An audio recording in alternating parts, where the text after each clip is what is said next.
And Brandon leaves the court for a while. Why does he do that? At which stage? This is, well, when he comes back, the king's like, oh, you've been gone for a long time. Oh, goodness me. Yes, this is just after Catherine was killed. Executed. Right. And he disappears because he thinks, okay, cool, well, the king's probably going to go into a rage and want to blame someone, as he always does, and I may end up dead because of it. Best not to be around when he flies into one of his fits of rage. So stick to the game plan, step back for a bit, then come back, and you can still be of service to the kingdom. Smart. Much, much smarter. Yeah, he's definitely grown a lot, that's for sure. So, this is actually the last question. See how easy this is? Yeah, oh my god. In the end, Brandon is really one of the very few survivors. Mm. One of the very few people who survived Henry's wrath. Why is that? Why do you think he has survived? Initially, because he survived in the initial stages because he was so close and the king could speak to him honestly and openly without it being a political thing. It was just two guys who could sit down and take their boots off and talk. And then as time went on, because he was the most loyal of subjects and he knew he could always trust him. And then I think because there was no one else. And he knew he was good at his job. Brandon was certainly the way we're playing it. Brandon became very good at keeping an eye on things and making sure everything was savvy. But yeah, I think ultimately just out of sentimental value, he was the only one left. Someone's trying to break in. I know, they're like knocking down the door. And he's his only friend at this point, right? Yeah, by the end. Press the white button, Nick, if you want to open it.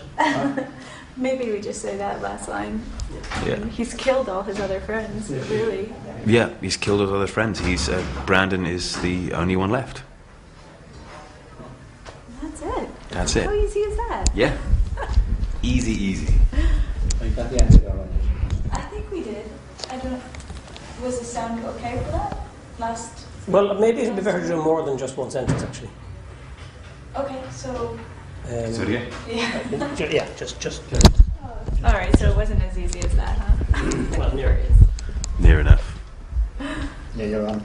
Okay, so why is Brandon the only survivor, really? Brandon, the only survivor, initially because he provided the king with... Was that a drill? Anyone else hear that? I think that's somebody walking above Oh, okay. us. All right. Brandon is the only survivor out of all the characters we've seen come and go. Initially, in the initial stages of the relationship and of the Tudors, because he was that person who provided Henry with a non-political, a